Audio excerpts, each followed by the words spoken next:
حاشر الأموات سبحان راحم العبرات۔ بسم اللہ الرحمن الرحیم۔ آج کی آیتوں میں ہم سورہ بقرہ کی آیت نمبر 127 سے آنورڈ پڑھیں گے ترجمے کے ساتھ کہ اللہ تعالیٰ قرآن میں کیا فرماتا ہے۔ آیت پڑھیں گے سب سے پہلے جی وَإِذْ يَرْفَعُ إِبْرَاهِيمُ الْقَوَاعِدَ مِنَ الْبَيْتِ وَإِسْمَاعِيلُ رَبَّنَا تَقَبَّلْ مِنَّا إِنَّكَ أَنْتَ السَّمِيعُ الْعَلِيمُ۔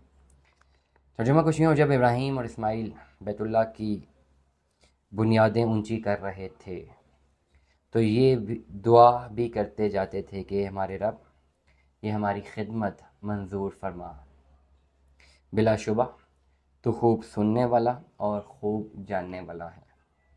اے ہمارے رب، تو ہم کو اپنا فرما بردار بنائے رکھ اور ہماری اولاد میں سے بھی ایک جماعت کو اپنا متی بنا، اور ہمیں اپنی عبادت کے طریقے سکھا دے اور ہماری طرف اپنی رحمت سے توجہ فرما۔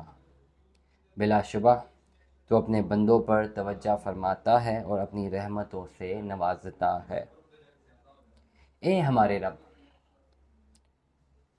اور انہی میں سے ایک رسول مبعوث فرما جو ان کو آپ کی آیات پڑھ پڑھ کر سنائیں اور کتاب اور دانائی کی باتیں سکھایا کریں اور ان کے دلوں کو پاکیزہ کر دیا کریں۔ بلا شبہ تو بڑا زبردست، غالب اور بڑی بڑی حکمتوں والا ہے، اور ابراہیم کے دین سے کون روگردانی کر سکتا ہے مگر جو بڑا ہی بیوقوف اور نادان ہے، اور ہم نے ہی ان کو دنیا میں بھی چنا اور آخرت میں بھی ان کی صلح کی جماعت میں شمار کیا۔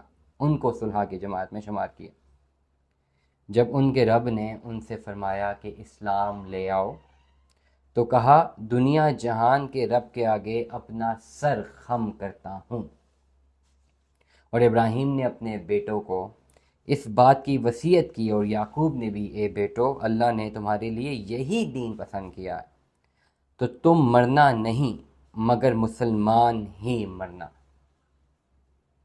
کیا تم اس وقت موجود تھے جب یعقوب وفات پانے لگے، جب یعقوب نے اپنے بیٹوں سے کہا کہ تم میرے بعد کس کی بندگی کیا کرو گے؟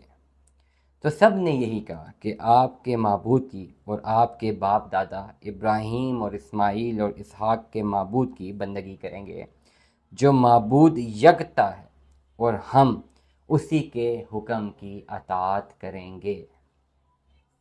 یہ امت گزر چکی، ان کو ان کے اعمال کا بدلہ ملے گا اور تم کو تمہارے اعمال کا بدلہ ملے گا، اور تم سے کوئی سوال نہیں کیا جائے گا ان کے بارے میں جو وہ کیا کرتے تھے۔